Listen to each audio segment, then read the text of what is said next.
Nadia Dunn, CCL TV are delighted to be here at the TFS Summit in Dubai. Joining me today is Michael Lyamport from Limco Logistics. Now Michael, can I firstly say it is so nice to actually sit and have an interview face to face and see you in real life. It's wonderful. How are you? I'm great to be here in Dubai at the TFS Summit. It's been a while since I've traveled anywhere, like the AGM meeting that I usually used to travel a lot to.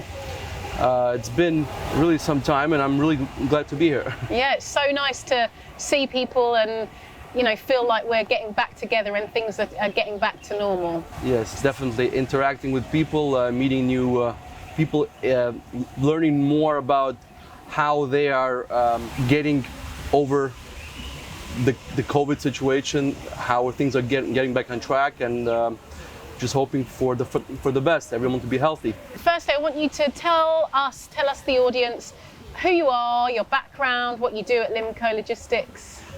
So I've been actually in this industry since 1998. Wow. Okay, started out in New York City, where I grew up. Hence the accent. Yes, actually I was born in Ukraine. Oh, okay. And I immigrated to the United States. Ever since then I grew up in New York and I lived in New York, had a company there, and then I had a partner there and I started my own business in Miami, moved to Miami in 2004 is when I started Limco Logistics. Then I have grown really well with a lot of development offices in the Ukraine, office in Russia, in Moscow and St. Petersburg. Our US office has grown very well, very successful, I would say. I'm the CEO of the company, obviously, so I would say I'm the managing director, okay? So I manage everything and I work as well.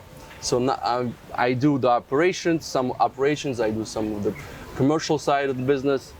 We have a good team in Miami of about 10 people. We have a good team in Russia, in Moscow, in St. Petersburg, in Odessa, Ukraine. And I'm very happy with what I'm doing and I really love my job. Well, there can't be much downtime for you doing all that.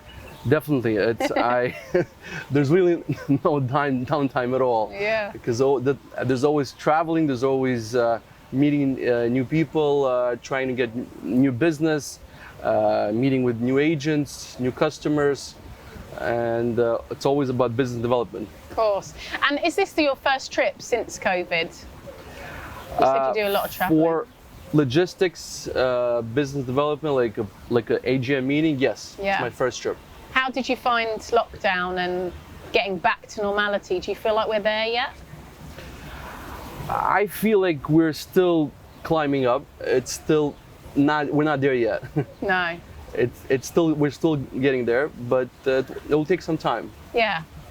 Baby steps. Yes. I mean, to be here obviously is amazing, as we were saying earlier. So yes. Did you find your trip from the US to Dubai was it quite straightforward, or were there lots of checks? I would say it was very straightforward. I mean, it was very easy. There was not any complications with just a regular PCR test. Yeah. Negative PCR test, and you're good to go. Yeah, absolutely. So, but this is a new thing. This is something new for us with the masks, with the PCR tests, yeah. With traveling, and where do I get my PCR test? How long would it take me to get there? Yeah. I have to figure this out to be on time to have it before I travel. So exactly. It's something new. There's bound to be a few hiccups along the way, but let's hope we're yes. good to go on this one. For sure. So it's so nice to see so many people from the freight forwarding industry. What are you most looking forward to at this event? I thought about it before coming here. What am I really looking for? I would say I'm looking for more to see people how they're recovering, how they're getting back, how they got back to business, what's the future in the industry overall. Yeah. Because I would say there is some developments, some new things coming along with the current capacity issues, which are hitting the market all over the world, especially in the US. What are the new things that are coming out? Well, I would say digital forwarding Right. is the new thing. I wanted to hear more about it, see what other partners would wish to share with me about their new plans, and I could exchange ideas and see how things are going, where things are going, and that's something that I'm looking forward to. So digitalisation is just expanding, and Yes, I see it expanding. I see more shipping lines are taking that approach. I see more forwarders are talking about it. yeah, Some already are taking steps towards it. yeah. And I see some new things coming along with new developments. Yeah, hopefully we'll hear more about those after this event as well. I certainly hope so. Yeah. Now, what have been the main challenges for Limco Logistics with Brexit and COVID, and how have you dealt with those?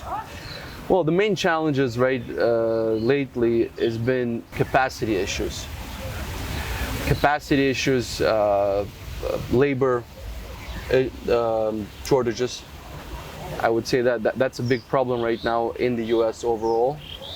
The cause of that, I'm sure we can get into it, but it's going to be a longer discussion. But Yeah. there is some issues with capacity. Capacity meaning like there's no space. There's no truckers to do the job. There's no there's always a problem with different issues that come along whenever you have to move a container and there's no space. And most of all, I mean, one of the biggest imports into the US is from China, and China prices are like really at the peak right now. I have never seen that in 22 years. Mm-hmm. Yeah. That's what I'm seeing right now. Yeah. So with that, the new trends that are coming in relating to COVID are kind of those things that are The capacity. Yeah, exactly. The capacity is something that I'm sure